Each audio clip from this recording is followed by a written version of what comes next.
take a sip. All right, I love it, LukaNation. man. I need my liquid energy here. You know, it's December 30th. This is gonna be a blast. Cage, you want to do the honors, or do you want me to? Yes, we have with us. It's his birthday today. We have LeBron. I'm just kidding. It's Tiger Woods. No, it's not. It's neither of them. And yet, let me also say this, because it's a perfect intro. I'll let you intro because Andrew, I don't do a good introduction, but it's perfect. While you're out there doing your posts on Instagram and Twitter, giving happy birthday wishes to LeBron and to Tiger Woods, and they well deserved, right?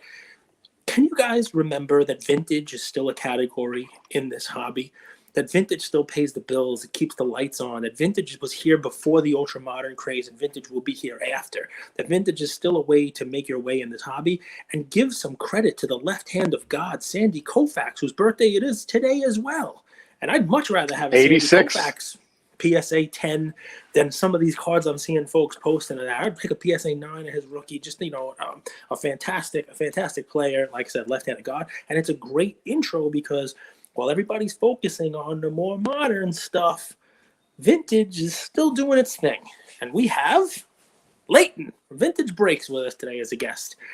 And we're going to talk about a ton of stuff. We're going to talk about, how you navigate in this market doing vintage in the last couple of years when everybody was focusing on ultra modern, what he thinks the vintage market's going to be going forward, and some of the cool things that he's doing for the collectors out there, like a break of 1980 Topps basketball with Bleecker. So without further ado, Leighton, welcome to the show. It's my typical 2-minute intro, and we're happy to have you.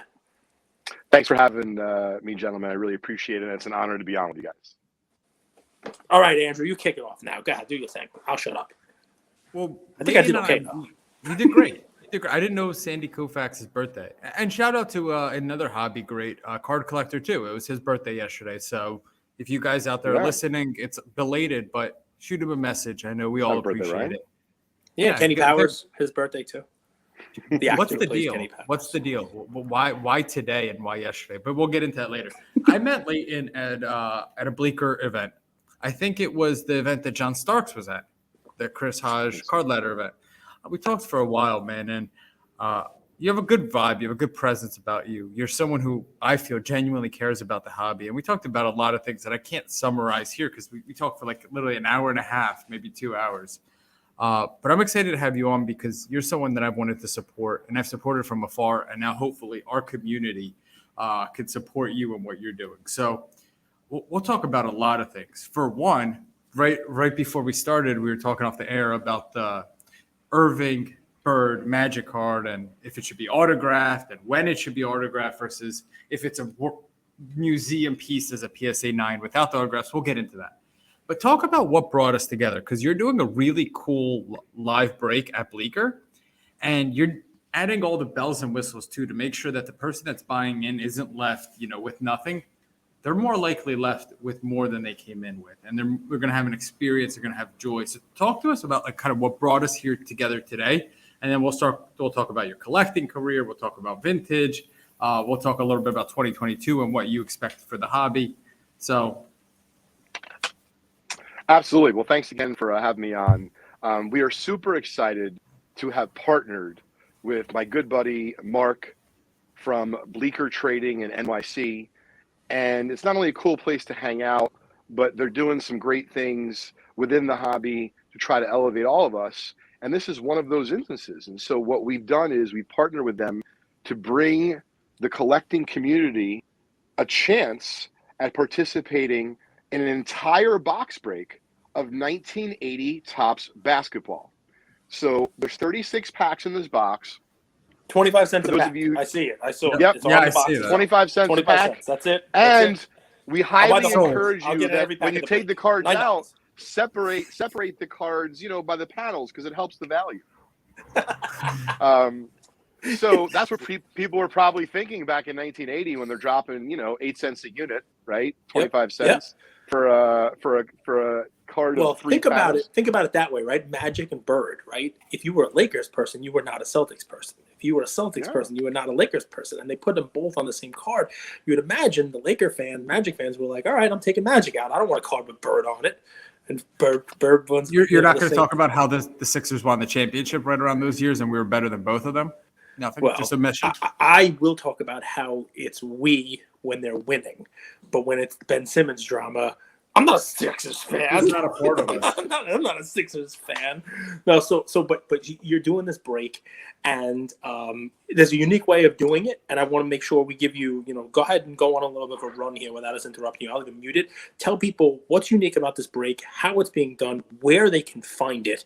Sure. I know there's no date of when it's being done because it has to sell out, but give people the details, where they can find it, how they can participate, and why it's different.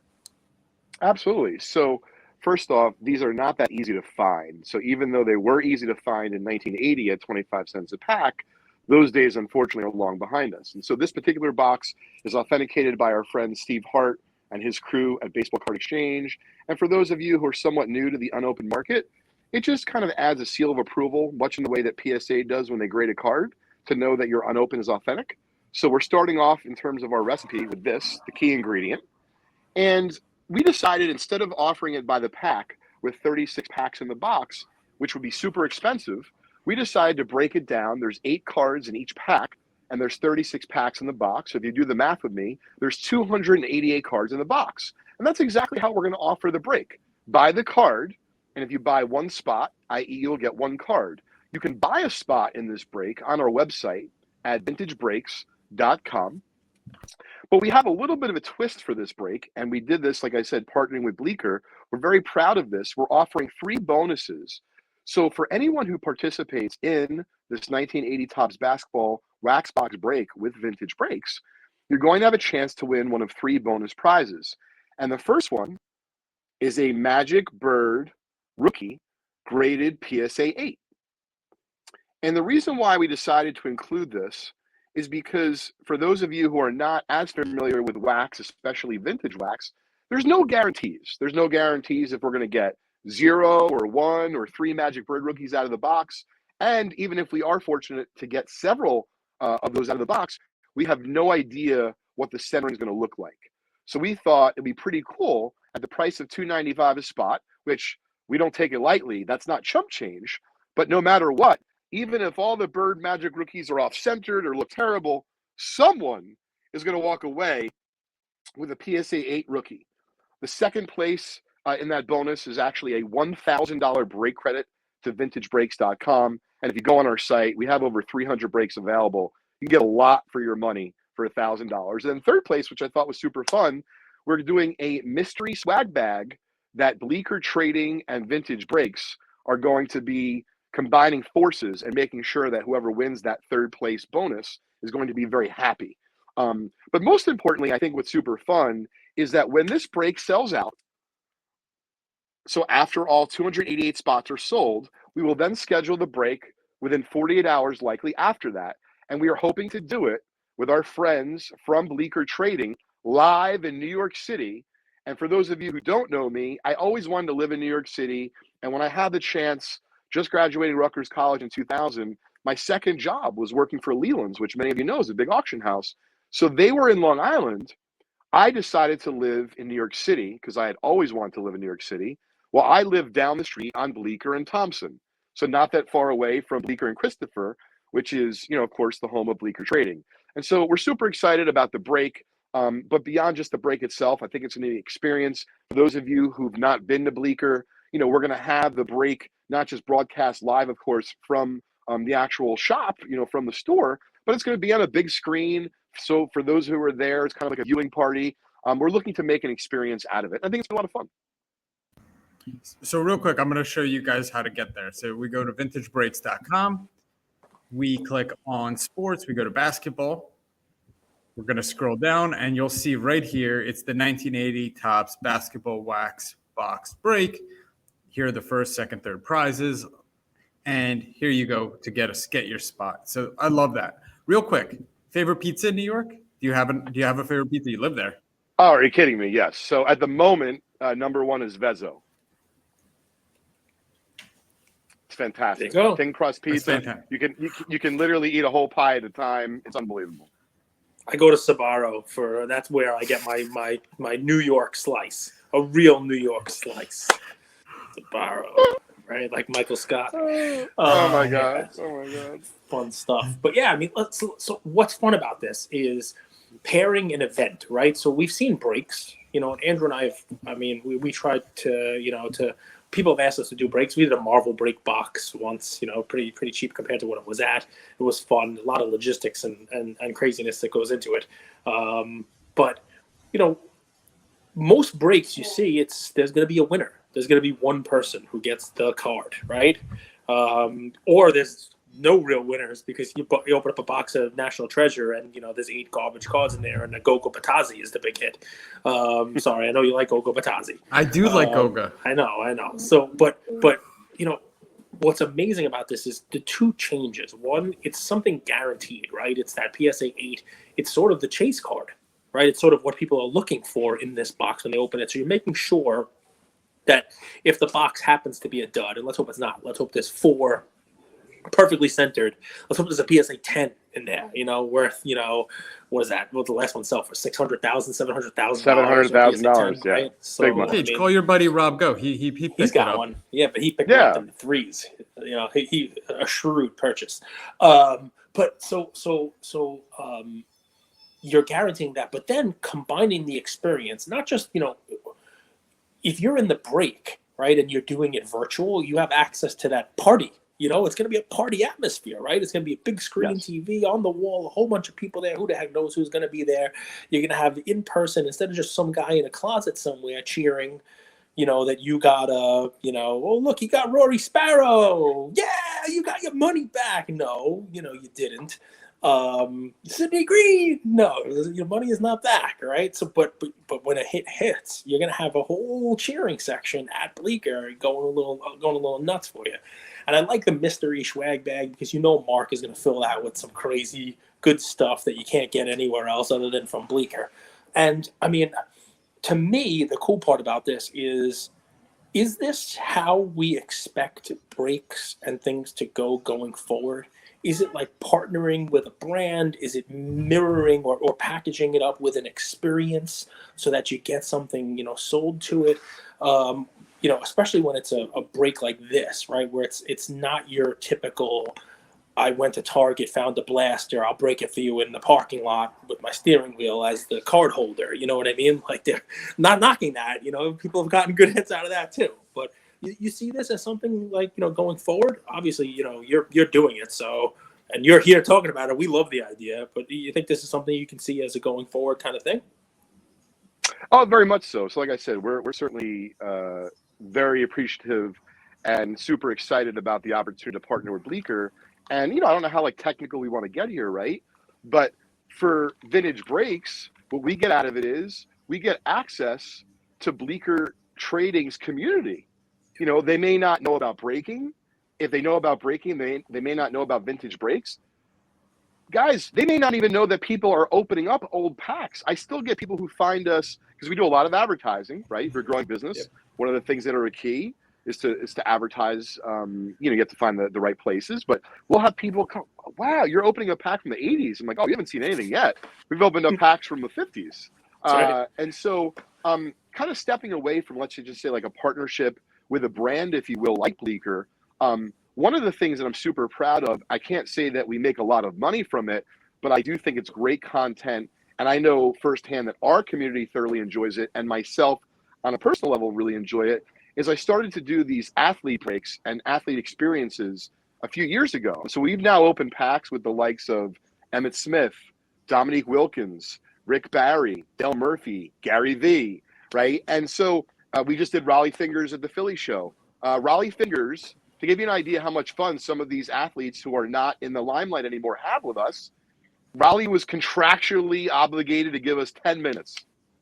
It's 25 minutes in, and I'm like, Raleigh, do you have anywhere you got to be? And he goes, well, Was he pitching like mustache wax or something? Well, we asked him some great questions about his mustache. You can check it all out, of course, on our YouTube channel at youtube.com/vintagebreaks. But to answer your question as directly as I can, I do think it's going to be more of the wave of the future. I mean, look at what Golden did with Logan Paul. That was super cool.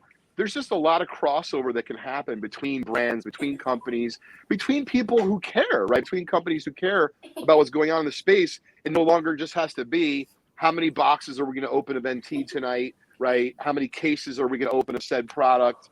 To me, the experience and kind of, I'm not a big wine drinker, but I know a little bit about it because I went to one of Gary's events. You kind of sip a little bit, right? You don't have to chug everything. So it's the same thing with breaking, right? Like let's enjoy the break as it transpires, not try to rip through Flawless, which is like hundreds of dollars a spot.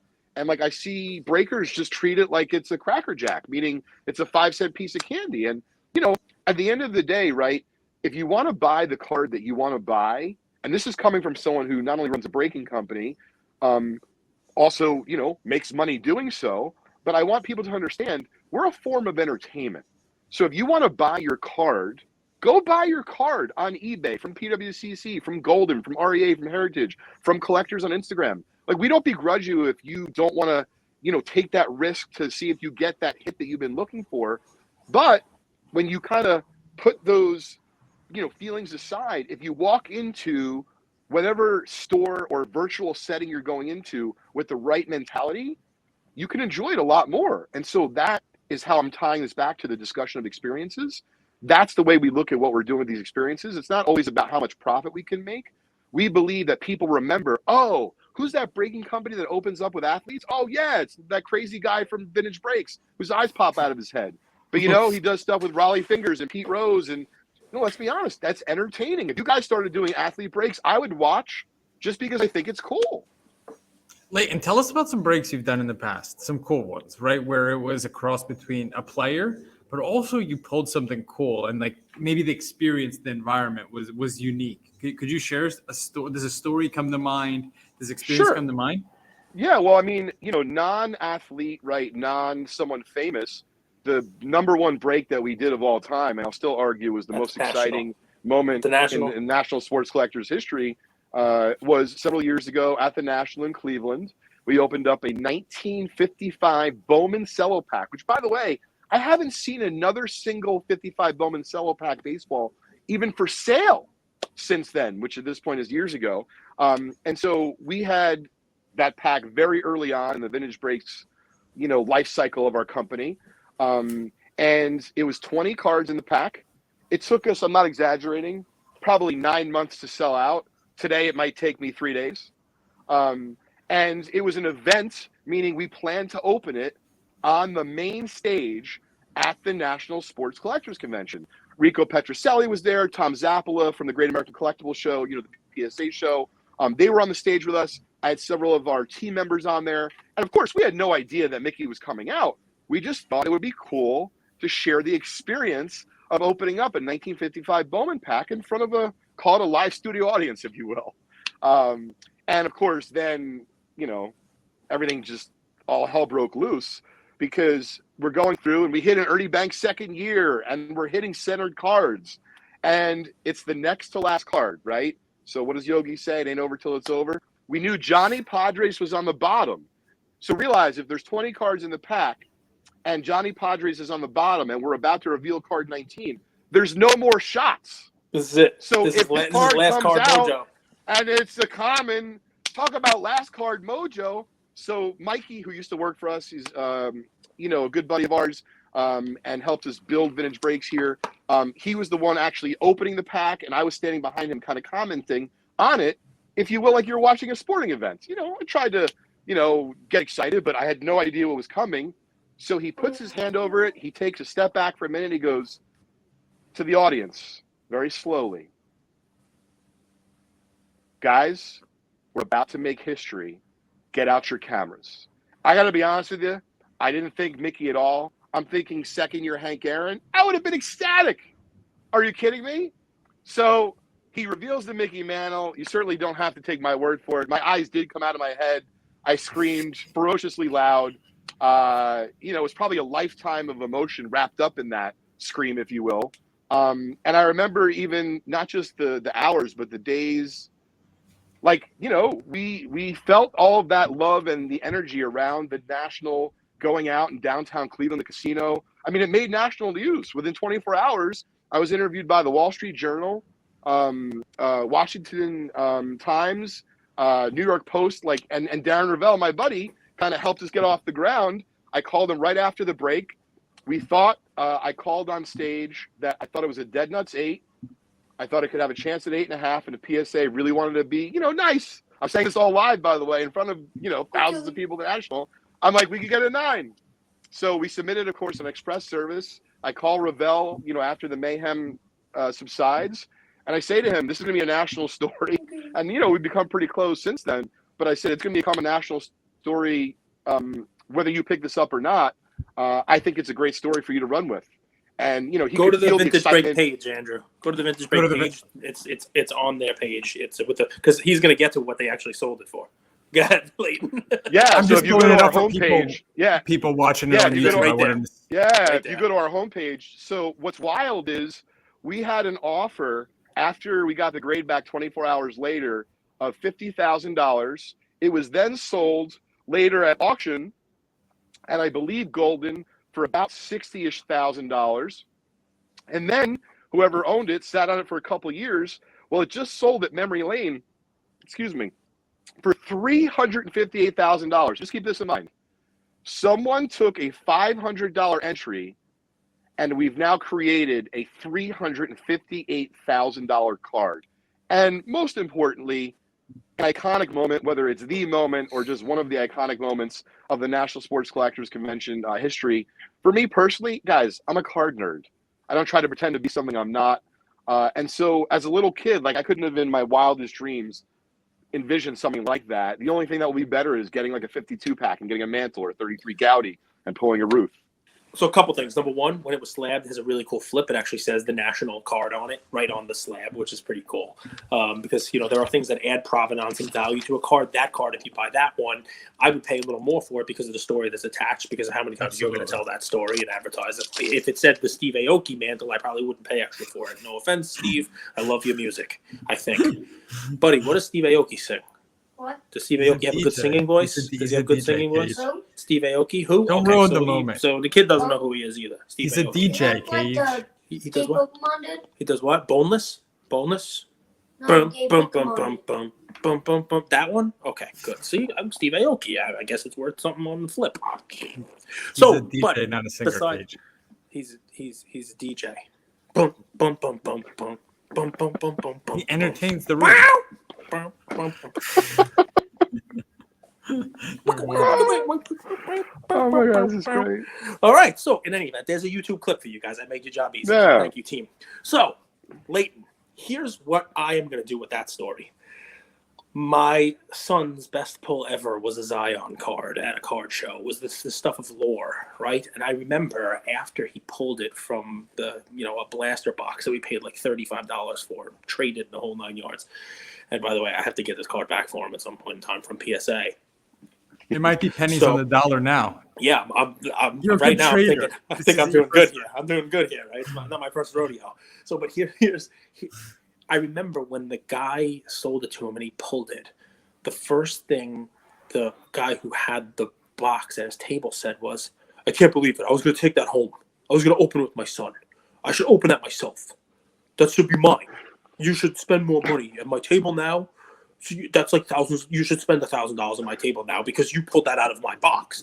Now, I watched you tell this story, and I've watched the video of that pull at the National. There was nobody happier that this card came out of one of your breaks than you. You were not. You could see it was not coming across your brain like, "Oh man, I wish I could go back in time and open this pack myself and keep this card myself." You were genuinely happy for the experience that you put out there, for this moment that you've given to the card collecting community at a time where cards were a little bit different than they are now. I think if you submitted it now, PSA would give you a 6. But in any event, it's just I'm just being a jerk. But I love that because there are breakers and then there are breakers. There are people in the hobby and then there's you, right? And that's a cool thing. So anybody who's out there thinking about breaking, right? This is a guy who's genuinely excited about bringing these experiences to folks in the hobby. That's why that 80 tops basketball, when are you ever going to have a chance to do that? That 55 Bowman, so you can't even buy that anymore, right? And yes, you can buy boxes, but who's breaking this stuff? So this is a cool thing, and I get what you're saying. And let me put my kind of spin on it, right?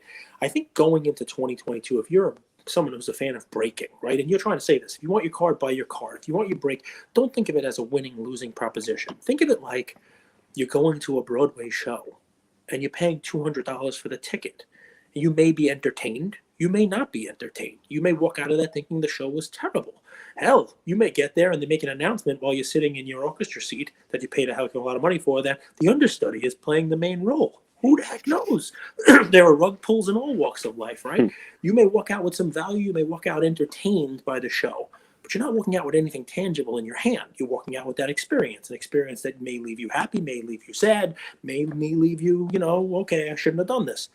Same kind of thing, right? It's the same. It's the break. The way we should be, I think, viewing breaks going forward is, it's not that churn that I'm getting in this for this and I better get out this much value or otherwise I'm mad. It's an experience, especially I think in the way that you're doing it, right? Because you're providing breaks of things that are not. You're not buying a 1980 Topps basketball box at Target, right? It's just you're not going to be able to do this. This experience is one that you have to seek out. So to folks thinking about doing this, it's a pretty cool one to get into, and you could get rewarded. I mean, if you get the right card in there, listen to that story. That's pretty awesome. Absolutely. I think that you have it, right on. There's a lot of different reasons, to get into breaking, right? There's a lot of different ways to collect. And I just want people to understand what they're doing, when they're doing it and why they're doing it. Because no one has an unlimited budget, no matter how rich you are.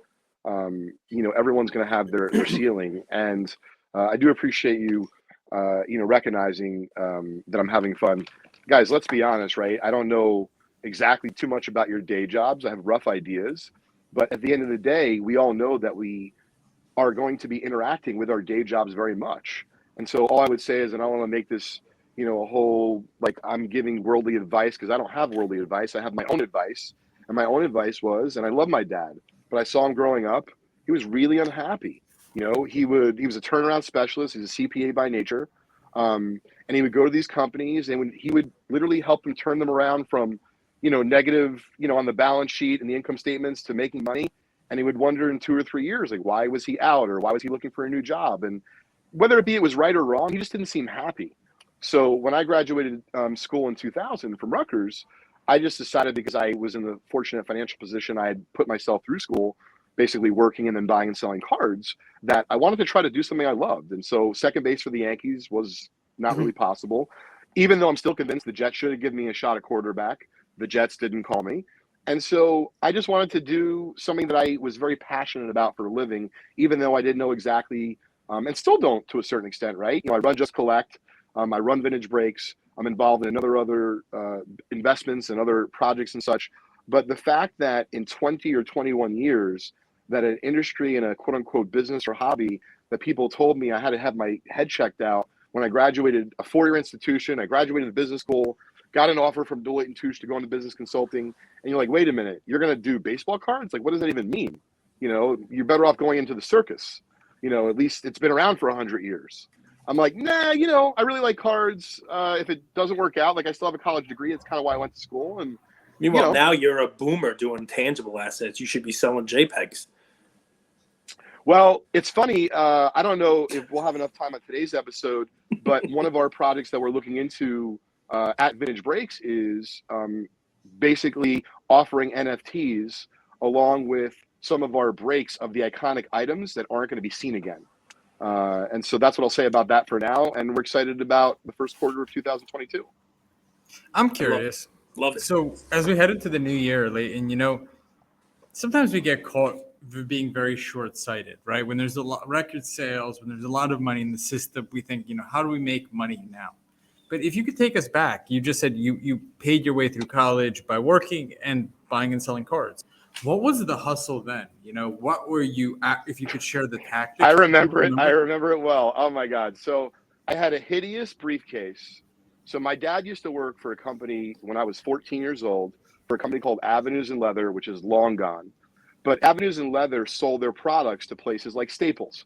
So if you guys remember, not just like attaché and briefcases, but remember those daily planners that were really thick, and they would be like a binder. You'd zip them up. So I worked in those warehouses for, like a couple summers. And then, kind of getting to college, if you will, my hustle started off as effectively taking like any odd job I could, because what I learned early on, Andrew, was that I didn't have a lot of capital and I needed more capital to make some money. So I would literally I would read the Daily Targum, which was the daily newspaper at Rutgers College. If you needed a guy to paint the boat for a day and it paid 150 cash, I didn't care. I would paint that boat. But what I was doing was I had a reason why I was painting the boat. I didn't need $150 for beer money. I need $150 for anything other than the bigger picture. And the bigger picture for me was not just to pay for my education, but I realized later on my journey, it was also about my independence. And so effectively, I used jobs like that. And then as a sophomore in college, I was fortunate to get a job as a financial analyst at Johnson & Johnson. The world headquarters are downtown in New Brunswick, New Jersey. So I got a little lucky there, but they liked Rutgers kids that presented well, and that looked like Vince Vaughn apparently. And so I made my way in there. I made it work for me, right? But then because I started to get paid some decent money there, I took that money and and now I'm going to tie it back to cards, instead of going to, let's say, a Tuesday night Parsippany show with, $500 or $1,000 cash in my pocket, now I had $3,000. Now I had $5,000. I stopped focusing so much on percentage. In other words, when I was a kid, I've told the story in my own podcast several times. I was so proud of this as a kid. I bought 800 1991 Upper Deck Bernie Williams cards, which, by the way, weren't even his rookie, because his rookie technically is 1990 tops. I paid like 2 cents, penny and a half, 3 cents. I was selling them at the Freehold Raceway Mall for like $1, $1.50, $1.25. And I would come home and I would tell my dad, I was so proud of myself.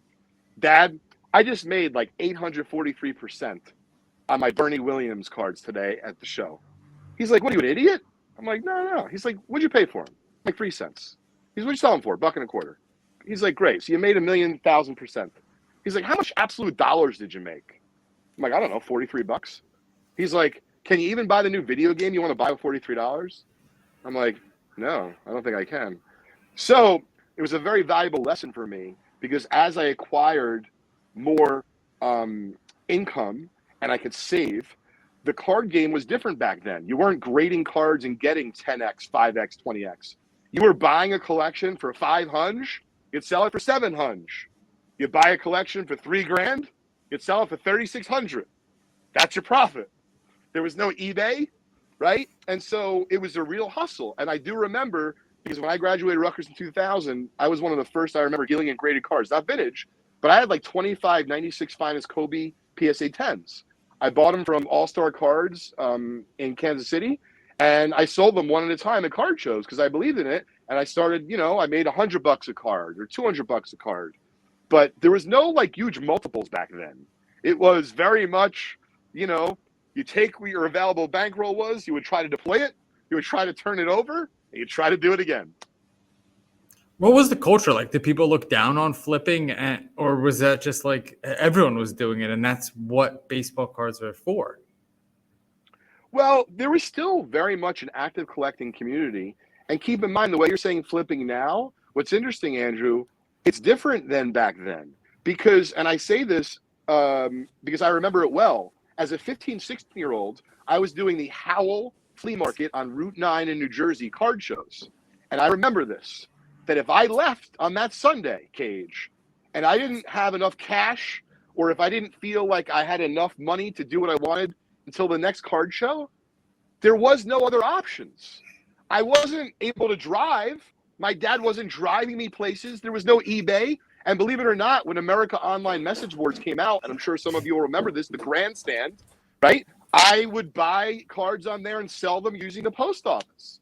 But, if I had $800 at the end of a Howell Flea Market show and the Freehold Raceway Mall show was in 3 weeks, I pretty much, the only other way I was getting money was shoveling driveways in the winter, mowing my parents' lawn, right? And then when I was old enough, I started working at Roy Rogers when I was 14. But like, that's what the hustle was. I wasn't able to, I didn't have parents who were in the antique business. So I miss didn't Roy Rogers. have like, That's what I get love from the Roy. story. I mean, I make a roast beef, Yeah. some good chicken. Roy Rogers is a good time. Leighton had in his profile buying baseball cards, paying 80 to 90% of comps. Remember those AIM the AIM bios. Were you on Yeah. AIM, Leighton? Oh, I remember that. Right. Sure. Yeah. Well, Leighton, I love that you talk about this because, there was no flipping, there's no multiples. Well, if you went back a couple of years, there was no flipping and no multiples. And I'd love to hear your thoughts on this because you were here before this recent influx of the hobby. And, we're so quick to do a boom or bust, bubble or burst. And someone like you coming on the show, it's important for folks to hear because you were here doing this hobby, this business, whatever you want to call it, this industry, before you had this blow up, let's call it, before you had this new way of doing business, let's call it, right? And I think, and I'd love to, I'm not going to say what I think. What do you think happens in a year or two or three if those multiples that were here for the last 2 years are no longer here? Where do you see the hobby going? I'm not even going to tell you what I think because I don't want to color your answer. Sure. Absolutely. So first off, things have been so nuts that let's macro for a minute, forget that it's baseball cards. Let's just pretend it was paper clips. Take away the emotion from it. If things have gone up that much in a small niche market, you would question what was going to happen in the few years following that period, because it's not logical for things to go up 400, 800%, in a short time. And so for me, and I'd like to show off in just a few minutes, one of these collections I bought recently, it's a vintage collection. But I wanted to show people that I practice what I preach. I'm going to show you from start to finish kind of like what I'm doing and how I look at things. And so I think for the next few years, first of all, we should all be very excited because there's a ton of investment. Notice what I said, not people buying cards, but there's real infrastructure coming to our industry. Some of it's coming from PSA, some of it's coming from Fanatics, others are coming from places like Card Ladder, right? And other, smaller businesses. A lot of it is going to come from how collectors are acting, but venture capital. There's a lot going on. The Rant went with the strategy. I think he's invested in every single hobby business. So he has to be a winner. Yeah, exactly. So, I do think that over the next few years, things are going to shake out. I don't believe that everything will continue to go up. That's not logical. So I believe that the more you can do research and understand, not just for the last few years, what was something worth 10 years ago and what is it worth today? I think it's really important. I'm going to talk about that in regards to a Gaudy Babe Ruth I have to show off in just a minute or two. So in general, Cage, I love where we're going. Do I think it's all going to be like a straight line up? No, I don't think that. And in fact, and I know you guys have talked about this because I consume your content. I love your show. I love hearing about, well, it used to be the base, and now it's the color, and now it's the numbered. And let me tell you, the best place to start is with what you like and what you love. If you want to do this for money, you absolutely can day trade and flip. But I will tell you that doing vintage is a lot, for me, not just simpler and easier, but I can sleep much better at night knowing that I won't have $100,000 or a $300,000 investment go by the wayside because he got hurt. Or what's even crazier these days, COVID's affected a season and ends a season early, or maybe there's no champion or anything, of that nature. And so I do think that there's a lot of reason to be super excited and passionate about what's going to happen over the next few years. But make no mistake, some of the cards today that are worth 10 grand, they're going to be worth $1,000, maybe less. And some of the cards today that are 10 grand might be worth 100 grand in the future. We never know. But all right, give me an example of each. I'm going to hold you to it in 10 years. Give me one that's 10 grand now that you think might be worth $1,000. Give me one that's 10 grand might be worth 100 grand. Go. Oh, sure. Well, I mean, I think it's easy to go to like Jason Dominguez, and if Jason Dominguez doesn't pan out quickly when he comes up, I mean, there's going to be multiple $5,000 to $25,000 cards of his that are going to be worth 5 to 10% of what they're worth. And so myself personally, I literally have a Dominguez card or two because, I have a couple because I'm a Yankee fan. But like in terms of my portfolio, I think that's a high risk. And to be honest, I'm not even sure it's a high reward because it's already expensive. And for those of you who are convinced that $500,000 modern cards are going to be here forever, I'm not convinced of that. And, you know, my own personal opinion. So, and then in terms of cards that are 10,000 that could be 100,000 in the future, I mean, listen, everyone who watches me at least or consumes my content knows I'm very long on Babe Ruth. I think there's multiple Babe Ruth items that are in the $5,000 to $10,000 range that could be 25 to 100,000 in the next 5 to 15 years. If I had to choose one other player besides Babe, I would choose Jackie Robinson. I think Michael Jordan stuff has gone up a lot, but I think, and my son just turned 7, shout out to my son Crosby, there's very few historical baseball figures that my son is learning about in school. One of them is named Jackie Robinson, and the other is named Babe Ruth. And he did learn about Roberto Clemente, and I love hearing him try to say his name. It's very cute. But I believe that long term, if you can think like that, that's a really good place to be able to predict what may, you know, be desirable in the next 20 years. Tell me if I'm onto something here. Probably not, but let me just throw it out there. So I think a lot about value versus worth, right? Like right now, a Jason Dominguez card is worth, let's say, $10,000. But long term and right now, Babe Ruth is valued. He has historical significance, right? And I think vintage falls under that category. That some vintage may have gone 10x, but vintage has value, short term and long term. Whereas some of the speculative assets, they might be worth record prices now, but we're still trying to figure out what their true value is. I agree, and I can't speak for, you know, you guys who, you know, I'm sure interact with, whether it be collectors or outside the circle of people with money. I got to be honest, I don't know anyone who's going to write me a check for $20,000 something for Jason Dominguez card. I have people begging me to write a check to buy Babe Ruth cards from $5,000, $10,000, $20,000. They have to be the right cards, of course. And it doesn't mean that that's right. It's just this is one veteran's, you know, perspective. Well, I think the explanation for that is pretty straightforward, and nobody says it, right? And yes, some vintage cards, let's use Babe Ruth as the example, have gone up, and they've gone 6, 8, 10x, right? Your Jason Dominguez example is a great one, right? The reason why vintage, it's less of a gamble and less speculative, and there's less, hey, I was there first. Nobody buying Babe Ruth now predicted Babe Ruth in 1907 when he was in a boy's home. Oh, I know this Babe Ruth. I'm going to be first investing in him. It's very funny, Cage. They're all dead, right? They're all dead. So that aspect is gone. But here's the the flip side to it, right? Right now, there are people betting on Bobby Witt Jr. and there are people betting on Jason Dominguez. Just like a couple years ago, the conversation was, is it going to be Acuna, Soto, Tatis, Vlad Guerrero? And they're starting to formulate which ones of those are winners and which ones of those are losers, right? The thing is, someone is going to win, right? One of those guys is going to be the right bet, whether it's Dominguez or Bobby Witt. And one of those guys is going to be worth more in 3 years than they are now, okay?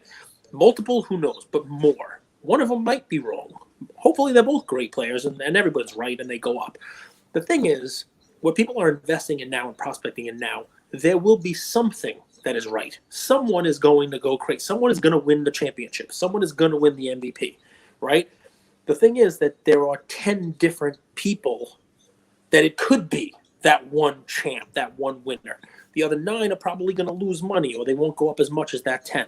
But here's the math and here's the fun from sitting with vintage. And this is what Leighton's not saying because he doesn't want to tell you all the secrets, right? When that 1 of 10 wins and you get that 5x multiple, that one winner out of 10 is still not going to be Babe Ruth. But that card that was 10,000 now and it's 50,000 in 5 years when Jason Dominguez turns into a star and the next captain for the Yankees and he's won an MVP in a World Series, when that $10,000 investment is 50, you don't think that Babe Ruth is going to follow suit? But the thing about Babe Ruth is he's already won, right? You don't have a 1 in 10 chance that Ruth is going to follow suit. When that Dominguez card goes 5x, it's going to pull up the other greats. It's going to pull up the Jackie Robinson. It's going to pull up the Roberto Clemente Citizenship Award, which is why they're teaching about him in your kid's school, right? It's going to pull up The same thing in football. If you're not a baseball guy, right? We talk about this all the time. It's difficult to invest in Mahomes and Josh Allen and Joe Burrow and Justin Herbert right now because not all of them can win the AFC, let alone the Super Bowl, in the same conference. In 5 years from now, those bets on those guys are going to play out and be right. Justin Herbert might have 2 Super Bowls and 2 MVPs, and that card is up from where it is now. But when that card goes up, when you compare it to the price of Joe Montana, Tom Brady, Peyton Manning, those cards are going to go up with it, right? So that's the investment, that's the strategy there, and it's not going to have this 10x potential. It'll go up 2 or 3x. It'll go up like it. But what it also doesn't have is if you picked one of those guys I named, that's not the 10x. If it's Herbert, that's the winner. Burrow's not. If it's Herbert, that's the winner. Josh Allen is not. So yeah, you got risk reward. It's like any other type of investment class. But where Leighton is sitting is, when I got Babe Ruth, he's not getting COVID. He's not going to have a DWI, right? He's not, there's nothing crazy coming out about him. Jackie Robinson, you name it. They're not missing the season. And they're also not going to get beat not going to have an early exit from the playoffs. So is it as sexy as saying, hey, I was on Justin Herbert first. I knew when he was in college he was going to be a big thing, and I was the first one to invest in his cards and have that reward? Probably not. And if that's your thing and that's what you like investing in, sure. But I think you're right, and I'd like to hop on right? that. You're Please. 100% right. And what I wanted to do for those who are, let's say, in the modern game, you nailed it. It feels good to predict that Justin Herbert was the guy. No one can predict that Babe Ruth's the guy. We already figured it out, right? However, understand exactly the way you were sharing your investment strategies. There's strategies for vintage. So what I'd like to do, with your permission, is I'd like to show off, it's precisely an 8-card collection that I bought recently. It does happen to have 3 Babe Ruth cards. But what I thought your audience would enjoy is, I don't want to make this about Leighton, from Just Collect is showing off. No, I am you ready to very go? Look proud at those of these gorgeous cards. sideburns, Leighton. Look at those things. Dude, I need a haircut so bad. I was embarrassed about today, but at the end of the day, right? I was invited, so I need to take advantage. You got a whole Kaneki from Greece thing going on there. It's looking good. So, I like it. In terms of vintage cards, what I want people to understand is that, yes, it's a little bit easier on modern to go to all these shows and you see it shiny and flip it. But what I wanted to do is to give your audience some value today about, even though I can't give you all of my secrets, I'm happy to share with you a number of things about how to go out and buy vintage cards the way that I'm doing. And so the number one thing is, no matter what, Golden, Heritage, REA, Leighton Sheldon, we're never going to buy all the vintage cards, guys. I got news for you. It's impossible. So what you should do is, where you grow up, or where you've grown up, or where you live and reside, immerse yourself in the community. Become an asset that people can refer to get help. So go to your coffee shop, go to your bagel store, your favorite Italian restaurant, whatever the case is, immerse yourself in the community and don't be shy. Say you're a card nerd, right? And show off a few of your items. You're not even spending any money on advertising at this point. And I can guarantee you that whether it be it's in a day, in a month, in a year, some later time, you're going to become known as the card guy in your circle. Do you know how often every single month, just from Facebook, people I went to high school with, hey, Leighton, I saw you did this, whatever. I got these cards. Now, 8 out of 10 are no good.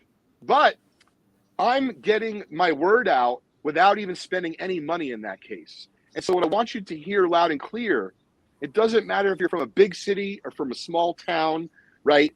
There's stuff everywhere, and they've been making cards since the late 1800s. And in some cases, these cards are put away in shoeboxes, behind a wall, in envelopes, under the mattress.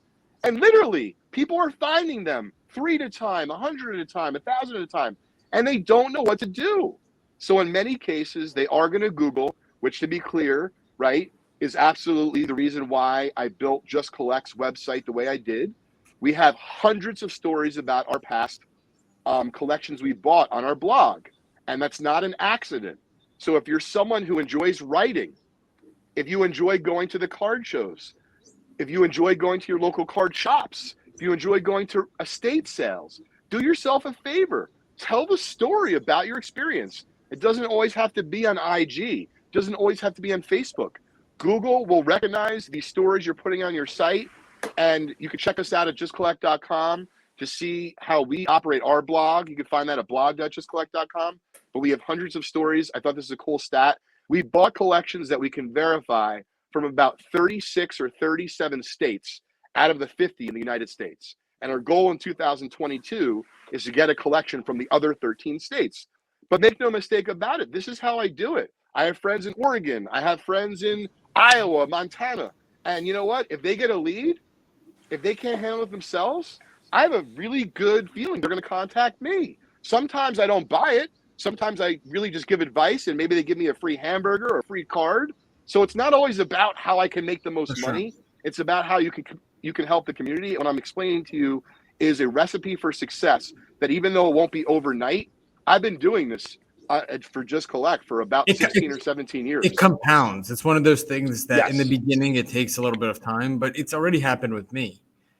Since I started the show, high school friends and like a friend of a friend asked, "Oh, I have these Pokemon cards," or "I have this." You know, I remember I had cards in there in my grandma's attic. What do I do with them? And I say, send me some photos. I'll walk you through kind of what you should do. And here's how you search eBay. And if you want to grade them, and you become a resource. And like you said, I think if you hit 20%, right? 20% of the people have really nice collections, even 5 or 10%, you're doing really well, right? And the other 8 or 9 people, well, you gave them good grace. You've helped them. You've educated them. And that karma also has some kind of effect. Okay. And then what's the next step, right? How do you know when to buy a collection? Well, I would say I'm looking, if you're going to keep the show to an hour, we're probably going to have to table that for another episode because listen, I'm happy to share. It's in his jellies. He feels it in his jellies. But I would tell you that I'm definitely a numbers guy. So every month, guys, at the moment, I get 25,000 visits organically at justcollect.com. And so what that means, what it trickles down to in terms of leads, between phone calls and emails, we're getting between 24 and I would say 100 inquiries a day. And of those, very few of them are really good. So what you have to do is you have to put together a team that knows how to expeditiously get through everything every single day without missing that big, find. And so this is the secrets of becoming a professional baseball card treasure hunter, which is what I fancy myself as. So I know we have a few minutes left. I did want to share this because it's amazing. Yeah, let's see the cards. These are 8 cards. I bought them all together. They're from the same family. I'm not going to tell you exactly where they're from in the United States because there's more cards, and I'd like to get the rest of them, as you can understand. So the first 4 cards I'm going to show you are graded. They did not come to me graded. And this is another lesson I wanted to share with everyone. Everyone wants to hit a home run. Everyone wants to make the most money they possibly can. That's kind of like the capitalist way, right? It's what's ingrained in us. However, when you figure out that you should try to treat people the way you'd like to be treated, no matter what business or walk of life you're in, it goes incredibly far. So when I show you these 4 cards, you're not going to believe that they not only shipped them to us, they shipped them to us. We hadn't agreed upon a price. They shipped them to us ungraded because they trusted who we are. They trusted what I was going to do for them. And I explained to them the process, and I executed on every single point along the way. So what I present to you now, we haven't officially named it, but I'm going to call it, at least for the moment, the Once Bitten, Twice Shy collection. And the reason being is the first one is a gorgeous 1933 Gaudy Babe Ruth, but as you can see, there's a piece missing. Dog ate the homework. A mouse, who knows? But these have been in the same family since the 1930s. So the grade wasn't in question on this one. I always knew it was either going to be a 1 or authentic because of the piece of the card that was missing. The next card. But if that's anything to show, the rest of the card is gorgeous. Oh, are you kidding me? Vibrant colors. It's very vibrant. Wait till you see this card. This is going to be the nicest 2.5 of a 1933 Gaudy Babe Ruth you've ever seen. Very nicely centered, no? So what's on the back? Very nicely wax? centered. Did they have it stuck to a thing? No, there's a crease. There's a small crease right here. All right. But once again, this card came to me ungraded. However, I had a feeling this card would grade approximately a 2 to a 3 and look 2.5. Because of the crease. So, yeah, okay. But when you're starting to talk about big dollars, no matter how much someone trusts you, if they don't know you, the only way for them to trust you is to be transparent with the entire process. And so the last, well, actually, I'm going to show you not the third Ruth. I'm going to show you the Gehrig, which is gorgeous. So we got the Gehrig graded. It came out to a 4. Nice. But remember, if it got a 3, it's potentially a few $1,000s less. So we were trying to explain to the family, when you're talking about cards where there's a smaller difference in price, we're happy to buy as is. But we wanted this family to not only trust us, but we wanted to buy the collection. I make no, misnomers about it. We wanted to land it. So we wanted to do everything we possibly could to make sure that they were comfortable, they understood what they had, and that, by the way, they were very well aware of auction houses. It's not like they found these on the street, they wanted to sell them because their pants were on fire. No, they know what they had. They decided to sell them outright because they didn't want to go to auction with it for a few different reasons, which we can talk about later on if you like. So here's the last card that we got graded, and now you can see why we decided to get the 4 Gaudis graded, because depending on the grade of this yellow Ruth could be a big difference in price. So check out this beauty. This is the cherry of the collection, a fresh yellow low numbered Ruth graded a PSA 4.5. 63. And so the family was thrilled. The family was thrilled because we both kind of thought it might be a little bit lower. We're thrilled that it got a little bit higher, meaning a 4.5 instead of a 3.5 or a 4. We pay them accordingly. They actually have apparently a few hundred extra Gaudis. And what I wanted to show you, this is one more Gaudi from the collection that was ungraded. We didn't grade it yet. Check, it's gorgeous. Fresh Rogers Hornsby. They apparently have 200 more Gaudis that look like this. And then as a separate part of the family collection, they had some 1950s cards. Little Ted Williams, second-year Hank Aaron, and a gorgeous 56 mantle. I gotta tell you, man, the quality of photography and design of these cards in the 1930s and 40s kind of blows you away if you think about it, right? Like that's almost a 100-year-old card, and that's well designed, a good-looking card. Think about the 1930s was freaking wartime in our country. Yeah. And there's marketing that's coming out, and they didn't make these cards to sell cards, guys. They did this to sell gum. Yeah. Well, so, guys, I mean, like, it's just funny. think about, actually, the story on that is the cards got crappy as war came out. So if you take a look at the later 30s, like you go to like 39 Playball or some of the other later Gaudi releases, they don't look anything like that, which is why this 33 set is held in such high regard. Not to mention it also has Babe Ruth, which the other sets don't. And, the Playball stuff, which is, black and white almost.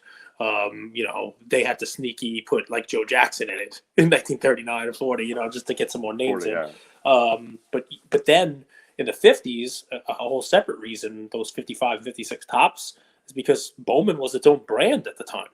And Topps and Bowman were competing, and Bowman had beautiful cards, big, beautiful color photography cards. 54 Bowman, that's your mantle. Anybody go out there and find me a 54 Topps mantle, I'll pay you $10 million for it. You want to know why? So. I'll pay 15. Yeah, I'll pay 15. So I just wanted to tie these. I wanted to tie the story together of how I've been able to mesh Just Collect and Vintage Breaks together. And what's really fun for me is going out and candidly being a treasure hunter, trying to uncover like these lost riches of baseball history. So this card in particular, a few years ago, guys, like about 2 years ago, was a $10,000 for. Now this card is worth about $50,000. So I want to make it clear to everyone that although I have no idea what the future holds, I am going to keep. By the way, I am keeping one of them. I'm keeping this, but I'm selling this. And the reason why I'm selling this is I'm not Nostradamus, but I can tell you that 2 years ago this card was $10,000, and now it's $50,000. I have no idea what the future holds, but I know that if I sell it for a fair price, I make a fair profit. And I am not that comfortable when cards go up, especially the vintage elk, and that's what I deal with in a lot, go up that much in a short period. I tend to cash out, take my money, and move on, and look for things that maybe haven't appreciate it as much in such a short time as far as my longer term investments. And then the last part I wanted to share with you, because I know a lot of you don't know me from the vintage breaks community. So what's really cool is I bought this for Just Collect.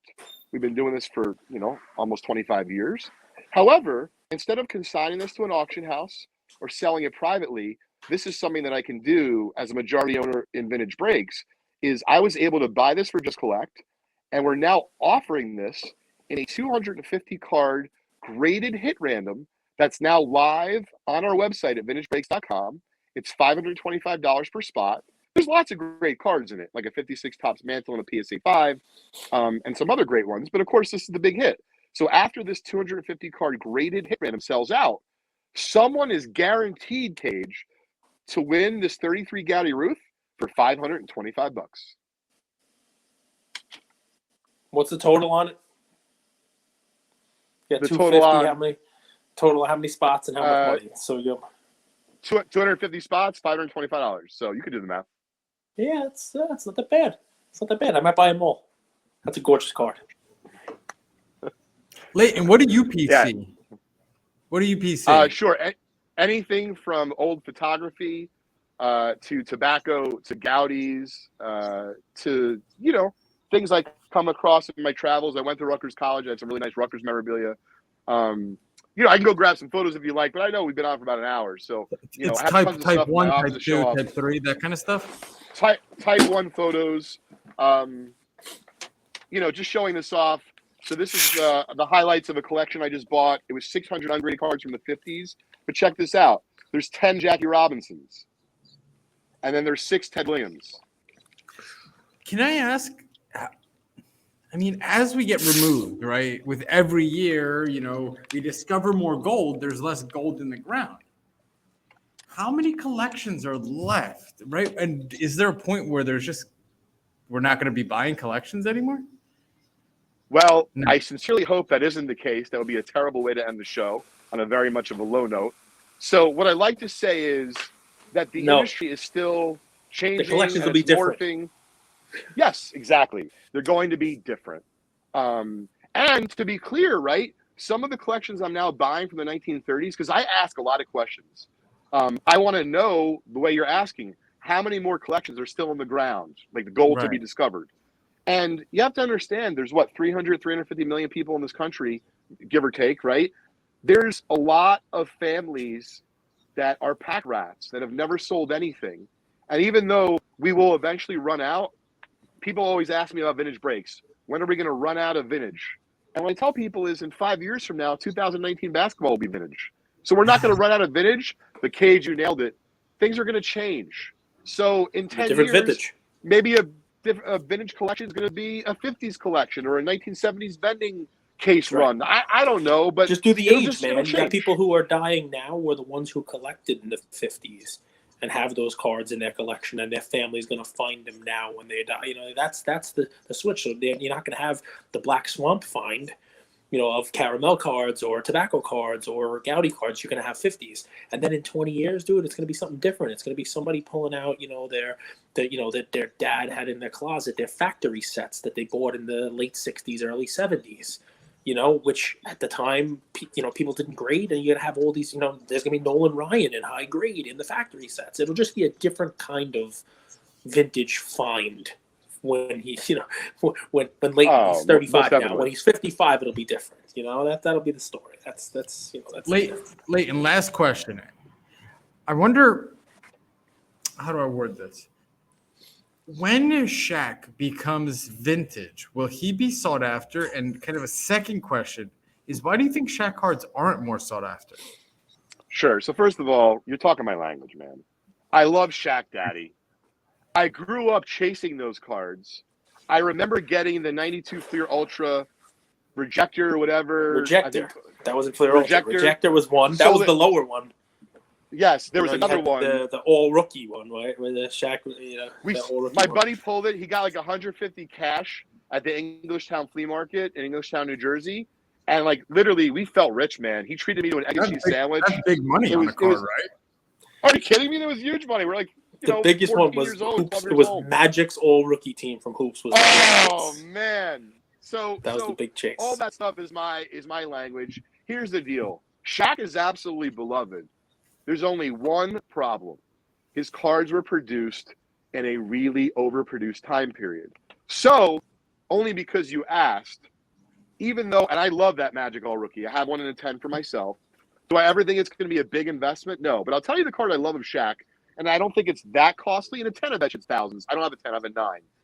I would buy the 93 Finest Shaq Refractor. It's 1 year off of his rookie. Even though I dig the Beam team. No, it's not a rookie. Even though it's not his rookie, it started refractors for Topps, which is a really big deal. And if you look at what the Jordan's worth out of that, the Jordan, to me, indicates that the Shaq is going to be worth more. I don't even want to know what the Jordan's worth. I sold mine. Yeah, I think I remember you had one. Yeah, I love that. I love that card. I love that card. Well, before I finish up, I know it's almost New Year's. I wanted to give, I thought, a cool gift to your audience. You let us know what you need from us. Sweet. But very simply, you guys figure out how to give it away. We want to gift someone, courtesy of Bleecker Trading and Vintage Breaks. We're going to give one of your audience members a free spot in the 1980 Topps basketball break. We're charging $295 a spot. We're going to give away one for free to your audience. You just let us know the best way to do that and who that name is when you pick a winner. Andrew Goldberg, the winner. I just did a random giveaway. I just ran it on my computer. You know, that was good, man. You nailed it. I like it. Yeah, listen, that's really nice. We'll definitely get you in the name. We'll get you the info. And guys, check it out on vintagebreaks.com. Fill it up. It started to fill up already. And I mean, what a cool way to do, a vintage break. Who knows the next time you're going to have a shot at, at opening something like this up, right? It's, and if Leighton's luck is any indicator, check out that story about that mantle. This guy, he gives Ian a run for his money pulling fire. So, if there's ever going to be a box that has 3 nicely centered Magic, Bird, Irvings in it, this is going to be the one. And don't get him signed. If you guys ever meet Bird, Magic, and Irving just walking down the street, apparently getting it signed would ruin the card. Have them sign a samurai sword instead. Hobby and written rules are on par with MLB baseball's unwritten rules. You every day I get older, I can figure them out less. Late, we appreciate you. I've been playing tennis the last couple. Ooh, nice! You got a little tennis elbow. No, I was playing tennis the last couple of years, Andrew, and over the last couple of years, like every few months, I'll learn a new. Like I play golf a lot longer, but I'm terrible at golf. And they're like, oh, for example, like at my tennis club, I didn't know you couldn't wear logo T-shirts. So one day I show up in like a really. They're like looking at me like, am I all right? Is my fly undone? Like, what's going on? They're like, no, you can't wear that T-shirt. And I'm like, I'm sorry, I didn't know. So, I know. What was the T-shirt? Was it just like a little like alligator? It was Bleecker Trading. No, it might have been like a Just Collect T-shirt. I was like, I don't know. It's just something to sweat in. I don't know. Yeah, I would love to play a little tennis with you. It's a great game. Great game. Oh, yeah. I played yesterday. I'm playing tomorrow morning. Love it. And this is a fun episode. I knew when we met a few months ago when we'd have you on the show, it'd be a great episode. I think we could have like a 3-hour session. Like we could have a Joe Rogan type of episode with you because there's so many different directions we could go in. And I just appreciate your time. I appreciate your generosity. If you guys don't know Leighton and you get a chance to meet him and speak with him and have conversations, he's a true hobby ambassador. He's someone who really cares about the community. He wants to see other people win. He wants to see other people smile and have fun. So if you want to have some fun on this New Year's, go ahead. Go to vintagebreaks.com, click on the basketball section. If you just scroll right down, you'll see how you could enter into the break. And, we buy into modern breaks. Give vintage a try. And if you're on the fence, reach out to us. We'll happily walk you through anything that you need. Leighton, happy holidays. Happy New Year. We wish you all the best in 2022. I'm sure we'll be seeing each other at events, at shows, at all that stuff. So keep doing what you're doing. Anytime you want to come back on the show, anything our community could do for you, we're your biggest fans and we're happy to support. And guys, if you're ever flying into Newark or JFK or you're in the New York City area, stop by Bleecker. Shoot them a DM on Instagram. They'll open up the store if they're closed on that day. You'll have a great vibe. You'll have a great experience. It's a really welcoming environment. So if you're ever in New York, please stop by. We love you. Thank you, guys.